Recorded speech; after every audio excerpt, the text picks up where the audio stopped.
Train में रक्षाबंधन।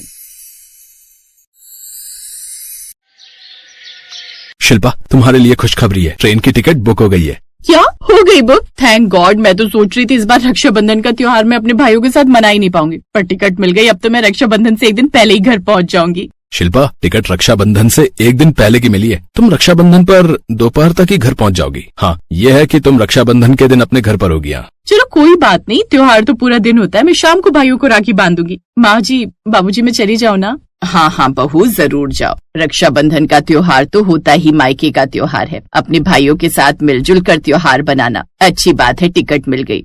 बिल्कुल सही कह रही है तुम्हारी सास। जरूर जाना चाहिए। एक साल बाद तो त्योहार आता है, अपने भाइयों के साथ मिलकर मनाना चाहिए उसे, है? बिंदु दीदी भी रक्षाबंधन पर घर आ रही हैं। मैंने भी उस दिन छुट्टी ले ली है। हम लोग यहाँ पर सब संभाल लेंगे। तुम आराम से बच्चों के साथ जाओ, मैं तुम्हें स्टेशन छोड़ाऊंगा। और फिर अगले दिन राकेश शिल्पा और दोनों बच्चों खुशी और वंश को मुंबई जाने वाली ट्रेन में बिठा देता है। शिल्पा और बच्चे बहुत खुश थे। ट्रेन में शिल्पा को और भी परिवार मिल गए जो रक्षाबंधन पर अपने अपने घर जा रहे थे। उन्हीं में से एक परिवार अर्चना का भी था। अर्चना के भी शिल्पा की तरह ही दो छोटे बच्चे थे, नैन्सी और वरुण। मेरे मम्मी पापा तो अभी इसी साल मुंबई शिफ्ट हुए हैं। पहले वो पूना रहते थे। ओह अच्छा, मैं तो हुई मुंबई की, मेरी पैदाइश भी वहीं की है। मेरे मम्मी पापा शुरू से मुंबई में ही रहते थे। फिर तो तुम मुंबई को पूरी तरह से जानती होगी। हाँ बिल्कुल, मुंबई की हर गली हर सड़क मुझे पता है। एक काम करते हैं, तुम मुझे अपना एड्रेस दे दो, फिर तुम राखी के बाद कुछ दिन रुकोगी जैसे मैं रुक रही हूँ, तो मैं तुम्हें पूरा मुंबई घुमाऊंगी। हाँ ये ठीक रहेगा। पापा को भी अभी इतनी जगह घूमने की पता नहीं है, क्योंकि वो सारा दिन काम पर रहते हैं। भाई भी ऑफिस रहते हैं, तो इतना टाइम ही नहीं होता। मैं तुम्हारे साथ ही बच्चों को घुमा लाऊंगी, मम्मी को भी ले चलेंगे। हाँ ठीक है, तो फिर डन करते हैं। राखी के अगले दिन हम घूमने जाएंगे। इसी तरह से शिल्पा और अर्चना आपस में बातें करती रही। उन्हीं के बीच एक बुजुर्ग दंपति भी जुड़ गए। और लीजिए ना अंकल जी, आंटी जी आप भी लीजिए ना, मेरे पास काफी खाना है। बस बेटी धन्यवाद, पूरी आलू बहुत स्वाद बनाए हैं। पता नहीं पराठे और अचार टिफिन में पैक भी किया था, आते आते मेज पर ही छूट गया। उम्र के साथ साथ याददाश्त कमजोर हो गई है। बूढ़ा आदमी, बस बेटा, मैं भी और नहीं लूंगा। बहुत पेट भर गया। तुमने बहुत सारे पूरी आलू खिला दिए। अंकल जी आंटी जी, ये घेवर चखिए, मैंने घर पर बनाया है। घेवर तो बहुत अच्छा लग रहा है देखने में। तुम्हें आता है बनाना? अरे आजकल रील्स में घेवर बनाना सिखा रहे हैं। 4 चम्मच घी में थोड़ी सी बर्फ डालकर उसे अच्छे से घुमाया, फिर उसमें मैदा और ठंडा दूध डालकर और अच्छे से घुमाया। बस इसी तरह से पूरी रेसिपी सीखी। पहली बार में तो बना ही नहीं था, फिर मैंने भी सोच लिया था इस बार तो मैं घेवर बना कर ही लेकर जाऊंगी। और देखना बन ही गया, मस्त बनाया। बेटी प्यार से कुछ भी बनाओ तो जरूर अच्छा बनता है। और फिर तुम तो अपने भाइयों के लिए, अपने मायके वालों के लिए घेवर अपने हाथों से बना कर ले जा रही हो, तो ये तो अच्छा बनना ही था। इसमें तुम्हारा प्यार जो मिला हुआ है, बहुत स्वाद बनाया है। और मीठा भी बहुत हल्का है बेटी। भाई हमें तो मजा आ गया। मुंबई बेटी के घर पहुंचकर हम तुम्हारे बारे में जरूर बताएंगे। अच्छा, तो आप अपनी बेटी के घर जा रहे हैं अंकल जी? हाँ बेटी, हम अपनी बेटी के घर जा रहे हैं। हमारी बेटी के बेटा हुआ है। वो रक्षाबंधन पर आ नहीं सकती, वरना आती तो अपने चाचा ताऊ के बच्चों को बांध देती राखी। पर अब आना मुश्किल है, तो हम ही राखी पर बेटी के घर जा रहे हैं। नातिन से भी मिलना हो जाएगा और बेटी राखी भी दे देगी, तो वो भी लेते आएंगे।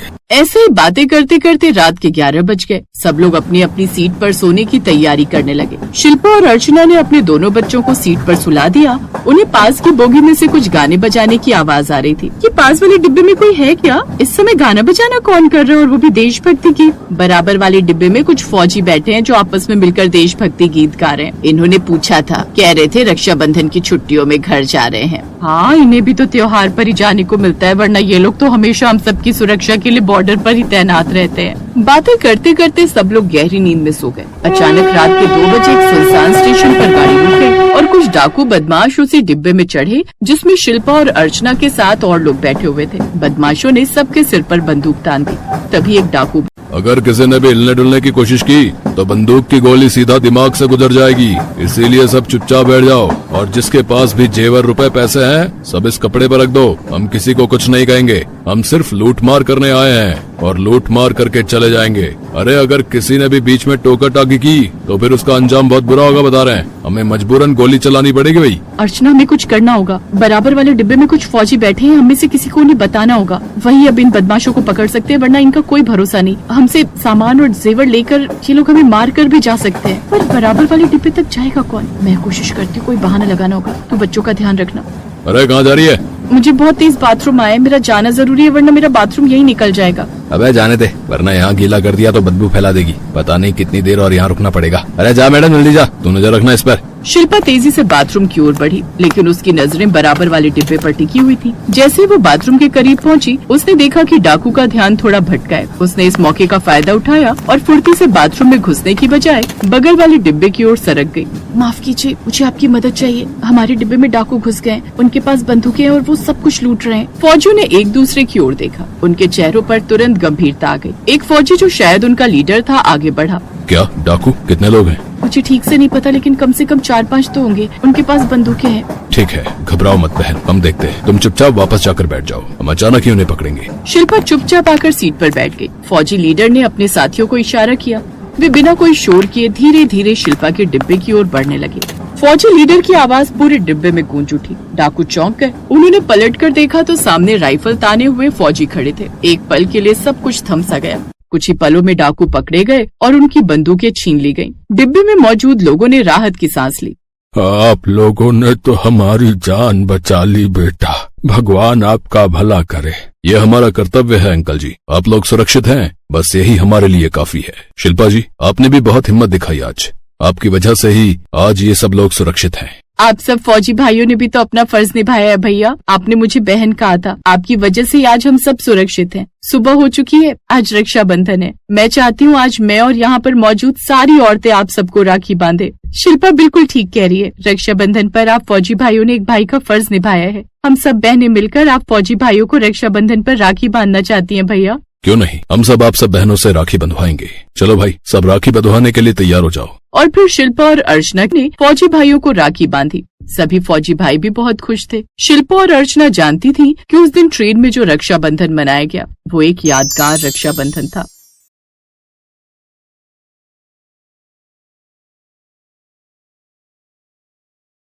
अनिकेत को ऑफिस का काफी काम था, इसलिए वो देर रात तक काम करता रहा और सुबह जब उसकी आंख खुली तो अनिकेत हड़बड़ाहट में उठता है और जल्दी से बाथरूम की ओर जाता है। फिर जल्दी से नहाकर वो बाहर आता है तो देखता है कि उसके कपड़े प्रेस किए हुए बिस्तर पर रखे हैं।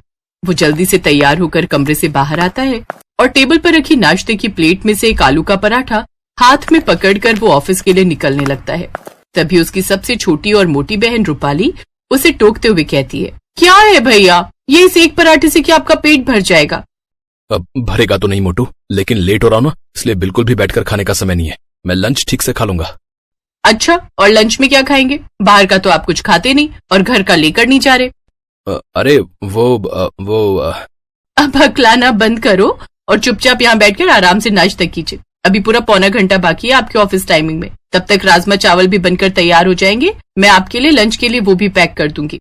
अरे वाह, तो पहले बताना चाहिए था ना कि अभी समय, और ऊपर से तुम मेरे फेवरेट राजमा चावल बना रही हो। फिर तो मैं जरूर लंच लेकर जाऊंगा, भले ही मुझे देरी क्यों ना हो जाए। ओए मोटी, ऐसा कर 2 पराठे और ले आजा। ये हुई ना बात। अनिकेत आराम से बैठकर आलू के पराठे खाने लगता है। तभी उसकी 5 बहनें वहाँ खड़े होकर उसको देख रही होती हैं। उन्हें देखकर अनिकेत कहता है, अरे तुम 5 मुझे यूं घूर कर क्यों देख रही हो? तुम 5 का व्रत है क्या? हम क्यों व्रत रखेंगे भैया? तो फिर मुझे घूर कर क्यों देख रही हो भाई? तुम सब भी बैठकर खाना खा लो ना। हम आपको इसलिए घूर रहे हैं क्योंकि आप अपना बिल्कुल भी ध्यान नहीं रखते। अगर हम आपको रोकते नहीं तो आप तो उस एक आलू के पराठे को खाकर ही सारा दिन निकाल देते। और आपको याद नहीं क्या भैया, माँ हमेशा क्या कहती थी कि कभी भी खाली पेट घर से नहीं जाना चाहिए। सच में मैं बड़ा किस्मत वाला हूँ जो मुझे तुम 5 ख्याल रखने वाली प्यारी बहनें मिली हैं। अब देखो ना, सुबह लेट उठने के बाद भी सब कुछ मुझे करा कराया मिल गया। यहाँ तक कि अलमारी से कपड़े तक भी नहीं निकालने पड़े। आप भी तो हमारा कितना ख्याल रखते हो भैया। हम 5 की खुशी के लिए दिन रात मेहनत करते हो, तो आपका ख्याल रखना तो हमारा फर्ज है। और माँ बाबा के जाने के बाद एक आप ही हो जिसने हमें माँ बाप दोनों का प्यार दिया है। ऐसे ही समय बीता। एक रोज अनिकेत अपने दोस्त के साथ लंच कर रहा था। फाइनली मेरी बहन की शादी तय हो गई यार। अब कुछ दिनों के बाद वो अपने ससुराल जाएगी और फिर घर का बड़ा एसी वाला कमरा मेरा। अबे साले, तुझे अपनी बहन की शादी की ज्यादा खुशी है या एसी वाला कमरा मिलने की? यार सच कहूं तो कमरा मिलने की। नहीं नहीं, सच कहूं तो दोनों की यार। मेरी बहन है मुझसे बड़ी, लेकिन हरकत बिल्कुल बच्चों की तरह करती है। वो मुझसे रोज लड़ती है यार। कई दिनों से उसके लिए लड़का ढूंढ रहे थे, लेकिन अब जाकर कोई अच्छा लड़का मिला है उसके लिए। इस बार उसका इस शादी से पहले का आखिरी रक्षाबंधन होगा, तो सोच रहा हूँ कि इस बार उसे क्या गिफ्ट दूं यार। अच्छा सा सजेस्ट करना यार। शादी में तो वो सब अपनी पसंद का लेगी, तो राखी पर उसे क्या दूं? अबे तो खुद मुझसे पूछ रहा है यार। तेरी तो एक बहन है तो तू इतना सोच रहा है, मेरी सोच 5 बहनें हैं। अब उन सबको क्या दूं, कुछ समझ में नहीं आ रहा यार। ऊपर से मैं अभी तक उनके लिए एक भी रिश्ता नहीं ढूंढ पाया यार। यार अनिकेत, अब एक बहन हो तो बताऊं, तेरी 5 बहनों के लिए मैं क्या ही बताऊं यार। अच्छा सुन, मेरी मान तो तू ना सबको शगुन के लिफाफे में 100-100 रुपए डाल के दे दे यार, सस्ते में निपट जाएगा।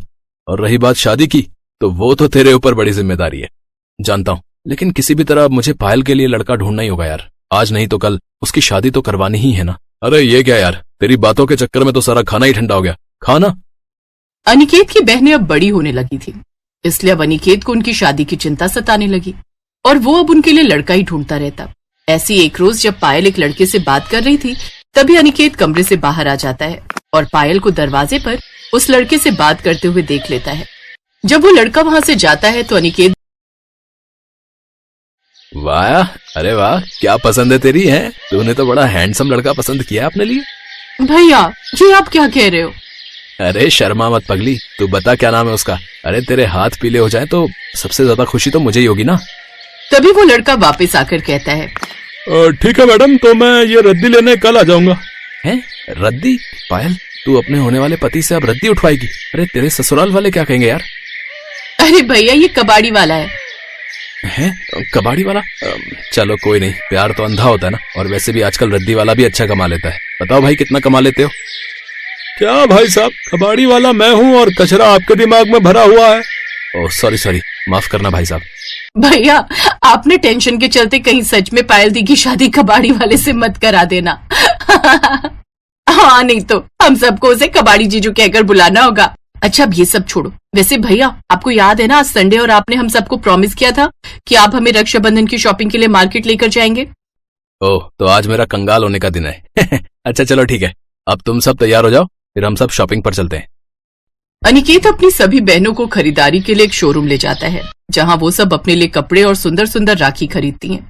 लेकिन इन सब में उसके काफी पैसे खर्च हो जाते हैं। हे भगवान, काफी पैसे खर्च हो गए। अभी तो बिजली का बिल, पानी का बिल और घर में राशन भरवाना बाकी है, और अभी तनख्वाह आने में 10 दिन बाकी हैं। लेकिन कोई बात नहीं, इन पैसों के बदले जो मैं इनके चेहरे पर खुशी देख पा रहा हूँ, उससे एक अलग ही सुकून है। अरे भैया आप अपने लिए कुछ नहीं ले रहे? नहीं नहीं, मेरे पास अभी कपड़े रखे हैं। वो कुर्ता पजामा लिया था ना दिवाली पर, तो बस वही पहन लूंगा। वो सब घर आ जाते हैं, लेकिन अब अनिकेत काफी परेशान था। अब उसके बाकी पैसे, बिजली का बिल, घर का राशन और बाकी खर्चों में निकल गए। अब उसके समझ में नहीं आ रहा था कि वो अपनी 5 बहनों को राखी का गिफ्ट कहाँ से लाकर देगा। अगले दिन वो ऑफिस में रौनक से इस बारे में बात करता है। यार रौनक, वो मुझे कुछ पैसों की मदद चाहिए यार। साल में एक बार ये त्योहार आता है ना, तो अपनी बहनों को कुछ नहीं दे पाऊंगा तो अच्छा नहीं लगेगा यार। माफ करना दोस्त, लेकिन तू तो जानता है ना, शादी वाला घर है तो पैसे कहीं ना कहीं खर्च हो जा रहे हैं यार। लेकिन उनकी ये सारी बातें रूपाली फोन पर सुन लेती है। दरअसल गलती से अनिकेत के हाथों उसका नंबर डायल हो गया होता है। अब वो समझ जाती है और अपने बहनों से इस बारे में बात करती है। और फिर अगले दिन, अनिकेत, पैसों का इंतजाम हो गया है, ये ले रख ले। ऐसे ही राखी वाला दिन आ जाता है। फिर एक एक कर सभी अपने भाई की कलाई पर राखी बांधती हैं। आप जैसा भाई भगवान हर बहन को दे, जो अपनी बहनों को माँ बाप जैसा प्यार दे। हाँ भैया, ऊपर वाला आपको सारी खुशियां दे। तुम 5 ही तो मेरी खुशी हो, तुम सब भी हमेशा खुश रहो। कुछ दिन बाद अनिकेत तनख्वाह आने पर रौनक को पैसे लौटाता है, तो रौनक उससे कहता है, अरे ये पैसे मुझे नहीं चाहिए भाई, क्योंकि ये मेरे पैसे हैं ही नहीं। ये तो मुझे तुम्हारी 5 बहनों ने दिए थे, जो उन्होंने अपनी पॉकेट मनी से जोड़े थे, ताकि तुम उनके लिए बिना परेशानी के तोहफे ले सको। और यार उन सब ने तो मुझे तुम्हें कुछ भी बताने से मना भी किया था। ये सुनकर अनिकेत की आंखों में आंसू आ गए और घर आकर उसने अपनी 5 बहनों को गले से लगा लिया। Best buddies. Hello friends, thanks for watching this video. अगर आपको ये वीडियो पसंद आया है तो प्लीज लाइक, सब्सक्राइब, कमेंट्स करें इस वीडियो पर। और हाँ, शेयर करना भी ना भूलें। और भी मजेदार वीडियो देखने के लिए नीचे दिए गए बेल आइकॉन को दबाएं। देखते रहिए बेस्ट बडीज।